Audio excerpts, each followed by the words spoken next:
there is unemployment in the country because of forgery in the elections. तो अब वो सिर्फ इसी इलेक्शन पर नहीं रह रहे हैं, अब वो 14 से शुरू कर रहे हैं. पहला सवाल है, राहुल गांधी जी क्या देश के जनता और वोटर्स का अपमान कर रहे हैं? 30 साल के बाद नरेंद्र मोदी जी को पूर्ण बहुमत की सरकार बनी. 14 में, 19 में, 19 प्रदेश में हमारी सरकारें हैं. क्या कहना चाहते हैं? सब जीते हैं जलसाजी से. राहुल गांधी जी, देश की लोकतांत्रिक प्रक्रिया का अपमान करना बंद करिए और देश की जनता के वोट के अधिकार का अपमान करना बंद करिए. आपको वोट नहीं देते तो आप इस तरह की गाली पढ़ेंगे उनके बाद.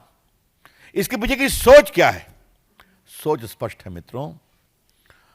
भगवान के यहां से पट्टा तो हमें ही मिला है देश चलाने का, तो मोदी जी कहां से आ गए? तो मैं बहुत विनम्रता से कहूंगा, राहुल बाबू, अभी आपका 20-25 साल तक खाता नहीं खुलने वाला है देश चलाने के लिए. आप निश्चिंत रहिए. और जिस तरह से आप अपरिपक्वता से अपना राजनीतिक आचरण करते हैं तो और होने वाला है. एम्प्लॉय प्रोविडेंट फंड का ऑफिशियल डेटा आपको मालूम है क्या होता है? जब आपको नौकरी में सैलरी मिलती है तो एम्प्लॉय प्रोविडेंट फंड कटता है, उसका वो डेटा रखते हैं. सितंबर 17 से मई 25 तक 7,91,33,000 लोगों का एम्प्लॉय प्रोविडेंट फंड कट रहा है, गवर्नमेंट और नॉन गवर्नमेंट. मतलब 8 करोड़ लोगों को नौकरी मिली है, रोजगार मिला है, जिनका एम्प्लॉय प्रोविडेंट फंड कट रहा है सिर्फ 17 से लेकर के मई 25 तक.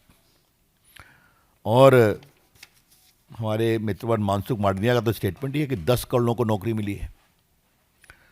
अब मैं आपसे कुछ बात कहना चाहता हूं, और ये बात जानना बहुत, और बिहार का भी आपको आंकड़ा मैं दे ही देता हूं.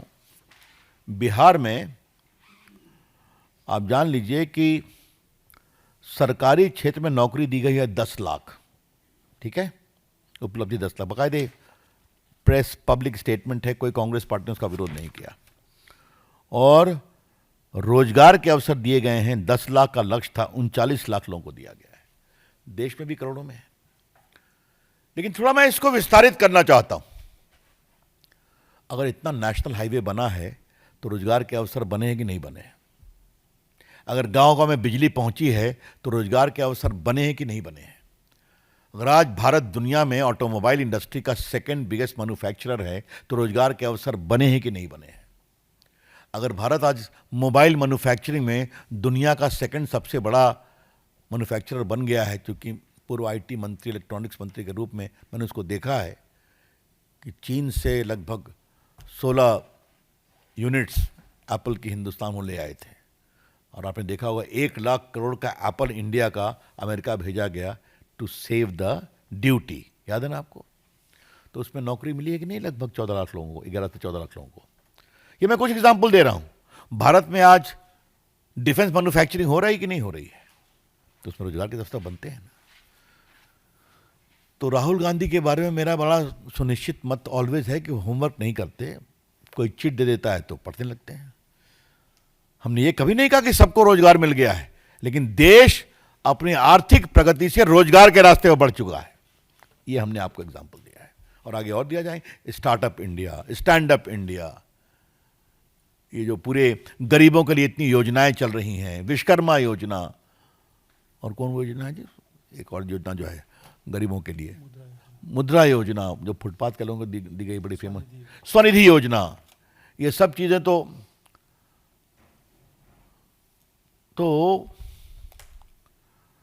ये बातें हैं. तो थोड़ा राहुल गांधी समझेंगे तब. लेकिन ये तो हम बहुत बड़ी अपेक्षा करते हैं कि राहुल गांधी समझेंगे तब. जब कांग्रेस के नेता उनको नहीं समझा सकते हैं तो हम कहां समझाएंगे?